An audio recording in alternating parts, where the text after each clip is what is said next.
Hey boys and girls, how are you today? I am going to start a new read aloud. I finished Charlotte's Web yesterday, so hopefully you've been enjoying that. I'm going to start a new read aloud today, a chapter book, and this one is a series of books, which means there's a whole bunch of them written about this character. This first one is called Beezus and Ramona.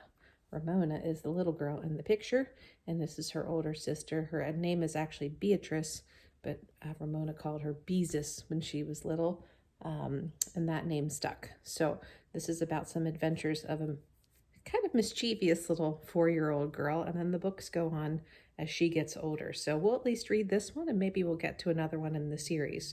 So these chapters are a little bit longer than the ones in Charlotte's Web, so we'll probably just read one at a time, or maybe half of one.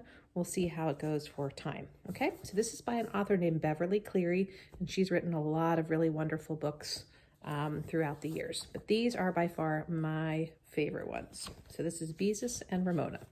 And again, there are some pictures in it, but not on every page, but I'll be sure to show you. There's actually only 6 chapters in this book, but you can see it's a longer book. So it'll take us a little longer to get through each chapter. Okay, so chapter 1 is called Beezus and Her Little Sister.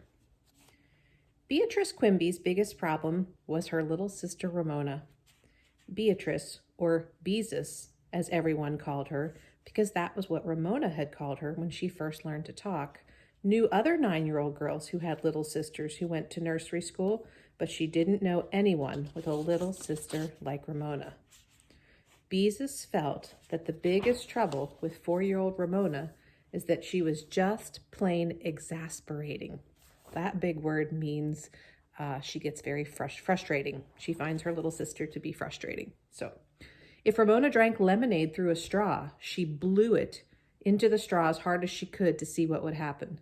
If she played with her finger paints in the front yard, she wiped her hands on the neighbor's cat. That was the exasperating sort of things that Ramona did. And then there was the way she behaved about her favorite book. It all began one afternoon after school when Beezus was sitting in her father's big chair stitching a laughing tea kettle on a pot holder for one of her aunts for Christmas. She was trying to do this neatly because she planned to give it to her Aunt Beatrice, who was her mother's younger sister and Beezus's most special aunt.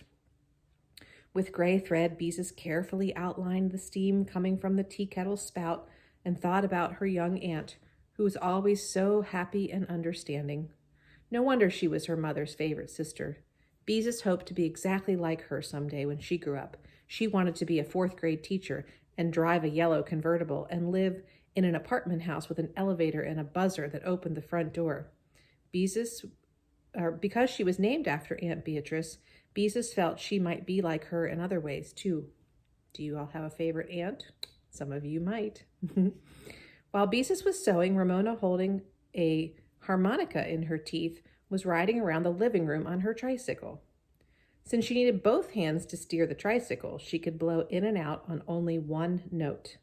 This made the harmonica sound as if it were groaning, like it was saying, oh dear, over and over and over again. Beezus tried to pay no attention. She tied a small knot in the end of a piece of red thread and began to embroider the tea kettle's laughing mouth. Conceal a knot as you would a secret, her grandma always said. Inhaling and exhaling into her mouth organ, Ramona closed her eyes and tried to pedal around the coffee table without looking. Ramona, said Beezus, watch where you're going.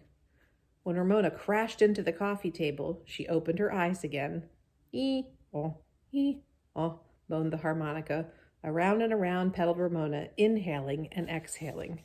All right, here's a picture of Ramona riding her bike. Have to know some kind of trouble's coming, right? Because she's riding her bike in the house. Oh my goodness.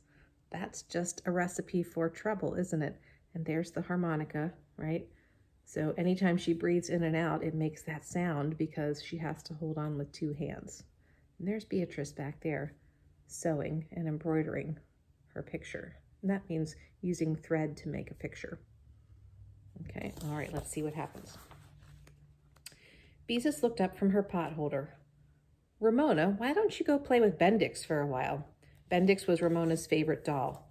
Ramona thought Bendix was the most beautiful name in the whole world. Ramona took the harmonica out of her mouth. Nope, she said. Read Scoopy book to me. Oh, Ramona, not Scoopy, said Beezus. We've read Scoopy so many times. Instead of answering, Ramona put the harmonica between her teeth again and pedaled around the living room, inhaling and exhaling, making that awful sound. Beezus had to lift her feet every time she went by. The knot in Beezus's thread pulled through the material of her pot holder, and she gave up trying to conceal it and finally tied a bigger knot. Finally tired of trying to keep her feet out of Ramona's way, she put down her embroidery. All right, Ramona, she said.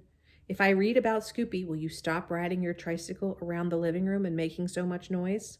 Yes, said Ramona, and she climbed off her tricycle. She ran into the bedroom she shared with Beezus and returned with a battered, dog-eared, sticky book, which she handed to Beezus. Then she climbed into the big chair beside Beezus and waited expectantly. It's kind of like picking out your favorite book. Those of you that got to be Student of the Week, and if you're still going to be able to pick things out, your favorite book might be a book like Scoopy, maybe one that you've read a lot, and it might be a little tattered. Sometimes like your favorite stuffed animal, right? It's been loved a lot and used a lot. Reflecting that Ramona always seemed to get her own way, Beezus gingerly took the book and looked at it with a feeling of great dislike. It was called The Littlest Steam Shovel. On the cover was a picture of a steam shovel with big tears coming out of its eyes. How could a steam shovel have eyes, Beezus thought, and scarcely looking at the words, began for what seemed like the 100th or maybe 1,000th time. Once there was a little steam shovel named Scoopy. One day Scoopy said, I don't want to be a steam shovel. I want to be a bulldozer. You skipped a part, said Ramona. No, I didn't, said Beezus. Yes, you did, said Ramona. You're supposed to say, I want to be a big bull. Oh, excuse me, boys and girls. There's a sneeze in there.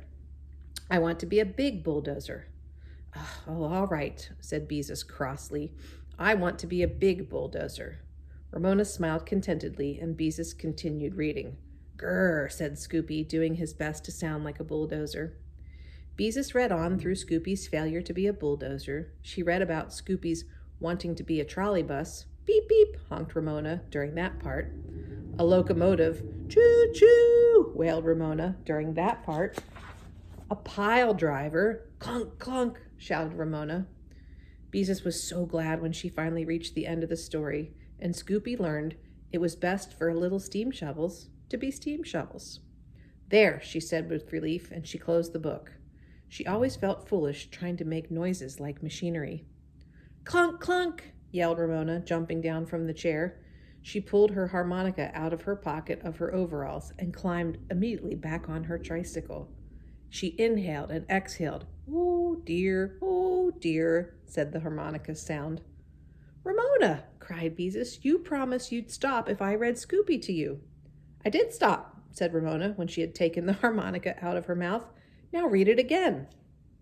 Ramona Geraldine Quimby, Beezus began, and she just stopped. It was useless to argue with Ramona. She wouldn't pay any attention. Why do you like that story anyway? Steam shovels can't talk, and I feel silly trying to make those noises. I don't, said Ramona, and she wailed, woo, woo, as loud as she could, with great feeling before she put that harmonica back in her mouth. Beezus watched her little sister pedal furiously around the living room, inhaling and exhaling. Why did she have to like a book about steam shovels? Anyway, she said, why couldn't she like something quiet like Peter Rabbit? Mother, who had bought the little steam shovel at the supermarket to help keep Ramona quiet while she shopped one day, was so tired of Scoopy that she always managed to be too busy to read it to Ramona. Father came right out and said he was fed up and frustrated with steam shovels, and he wasn't going to read the book anymore. So no one else was to read it to her while he was in the house. And so that was that. Oops, sorry, boys and girls. Hobbs is holding my phone and it just slipped when I moved around. So let me get that set back up. It's going to take a minute. Sorry. There we go. Now we're back in business. All right, whoops. Little intermission there. Okay, everybody ready? All right. So only Beezus was left to read Scoopy to Ramona. Plainly, something had to be done about it, and it was up to Beezus. But what? Arguing with Ramona was a waste of time. So was appealing to her better nature. The best thing to do with Ramona, Beezus had learned, was to think up something to take the place of whatever her mind was fixed upon. And what could take the place of the littlest steam shovel? Another book, of course, a better book, and the place to find it was certainly the library. Ramona, how would you like me to take you to the library to find a different book? Beezus asked. She really enjoyed taking Ramona places, which of course was quite different from wanting to go someplace herself and having Ramona tag along. For a moment, Ramona was undecided. Plainly, she was torn between wanting the littlest steam shovel to be read to her again and the pleasure of going out with Beezus. Okay, she agreed at last. Get your sweater while I tell Mother, she said. Clunk, clunk, shouted Ramona happily. When Ramona appeared with her sweater, Beezus stared at her in dismay. Oh, no, she thought. She can't wear those to the library. On her head, Ramona wore a circle of cardboard with 2 long paper ears attached. Insides of the ears were colored with pink crayon, Ramona's work at her school. I'm the Easter Bunny, she announced. Mom, wailed Beezus, you aren't going to let her go with those awful ears, are you? Well, I don't see why not. Mother sounded surprised that Beezus should object to Ramona's ears. They look silly, and who ever heard of an Easter Bunny in September? Beezus complained as Ramona hopped up and down just to make her ears flop. I just hope we don't see anybody we know, Beezus thought as they started out the front door. But the girls had no sooner left the house when they saw Mrs. Whizzer, a lady who lived in the next block, coming toward them with a friend. It was too late to turn back. Mrs. Whizzer had seen them and started waving. Well, hello there, Beatrice, said Mrs. Whizzer, and when they met, I see you have a dear little bunny with you today. Yeah, Beezus said. She didn't know what else to say. Ramona obligingly hopped up and down just to make her ears flop. Mrs. Whizzer said to her friend, as if Beezus and Ramona couldn't hear, Isn't she adorable? Both children knew whom Mrs. Whizzer was talking about. If she'd been talking about Beezus, she would have said something quite different. Such a nice girl, probably. Here's Ramona with her little ears. Isn't she funny? And you can tell already, Ramona likes to get her own way, doesn't she? And doesn't always listen and follow the directions. Oh, just look at those eyes, said Mrs. Whizzer. Ramona beamed. That means she smiled really big. She knew whose eyes they were talking about, and Beezus knew too, but she didn't care. Sorry about that, boys and girls. My phone just cut off because somebody was trying to call me. So this is one of those read louds today that's getting interrupted. I apologize. I'm going to keep going for a few more minutes, and then we'll wrap it up, okay? Mrs. Whizzer leaned over to Ramona. What color are your eyes, sweetheart? Brown and white, said Ramona promptly. Brown and white eyes, she said. Isn't that smart? Beezus had thought it was smart the first time she heard Ramona say it, about a year ago. Since then, she had given up trying to explain to Ramona that she wasn't supposed to say she had brown and white eyes because Ramona always answered, My eyes are brown and white. And Beezus had to admit that was true. And what is this little bunny's name? Said Mrs. Whizzer's friend. My name is Ramona Geraldine Quimby, said Ramona, and then added, My sister's name is Beezus. Beezus, said the lady. What an odd name. Is it French? Oh, no, said Beezus, wishing as she had so often, that she had a more common name, like Betty or something like that. She explained quickly how she happened to be called Beezus. Ramona did not like to lose the attention of her audience, so she hitched up the leg of her overalls and raised her knee. See my scab? She said proudly. I fell down and hurt my knee, and it bled and bled and bled and bled. Ramona, said Beezus. She was horrified. You aren't supposed to show people your scabs. Why? Asked Ramona. This was one of the most exasperating things, that means frustrating, about Ramona. She never seemed to understand what she was not supposed to do. It's a very, nice scab, said Mrs. Whizzer's friend, but she did not look as if she really thought that it was nice. Here she is. Isn't she funny? She has quite a personality. Well, we must be going, said Mrs. Whistler. Goodbye, Mrs. Whistler, said Beezus politely, and hoped that if they met anyone else they knew, she could somehow manage to hide Ramona somewhere. Bye, Ramona, said Mrs. Whistler. Goodbye, said Ramona, and Beezus. Goodbye, said Ramona, and Beezus knew that she felt that a girl who was 4 years old was too grown up to say bye-bye. Except for holding Ramona's hands crossing the street, Beezus lingered behind her the rest of the way to the library. She hoped that all the people who stopped and smiled at Ramona would not apparently think they were together. When they reached the library, she said, Ramona, would you like me to carry your ears for you? No, said Ramona flatly. Inside the library, Beezus hurried Ramona into the boys and girls section and seated her on a little chair in front of the picture books. See, Ramona, she whispered, here's a book about a duck. Would you like that? No, said Ramona in a loud voice. Beezus's face turned red with embarrassment when everyone in the library looked at Ramona's ears and smiled. Shh, she whispered, as Miss Greaver, the grown-up librarian, frowned in their direction. You're supposed to speak quietly in the library. Beezus selected another book. Look, Ramona, here's a funny story about a kitten that falls into a goldfish bowl. Wouldn't you like that? No, said Ramona in a loud whisper. I want to find my own book. If only Miss Evans, the children's librarian, was there, she would know how to select a book for Ramona. Beezus noticed Miss Greaver glance disapprovingly in their direction while the other grown-ups watched Ramona and smiled. All right, you can look, said Beezus. I'll go find a book for myself. When Beezus had selected her book, she returned to the picture book section where she found Ramona sitting on the bench with both arms clasped tightly around a big flat book. I found my book, she said, and she held it up for Beezus to see. On the cover was a picture of a steam shovel with its jaws full of rocks. The title was Big Steve the Steam Shovel. Oh, Ramona, said Beezus, you don't want that book. I do too, said Ramona, forgetting to whisper. You told me I could pick out a book of my own. Under the disapproving stare of Miss Greaver, Beezus gave up. Ramona was right. Beezus looked with distaste at the big orange-colored book in its library binding. At least it would be due in 2 weeks, but Beezus did not feel very happy at the thought of 2 more weeks of steam shovels, and it just went to show how Ramona always got her own way. Beezus took her book and Ramona's to the desk. Is this where you pay for the books? Asked Ramona. We don't have to pay, said Beezus. Are you going to charge them? She asked. Beezus pulled out her library card. I show this card to the lady and she lets us keep the books for 2 weeks.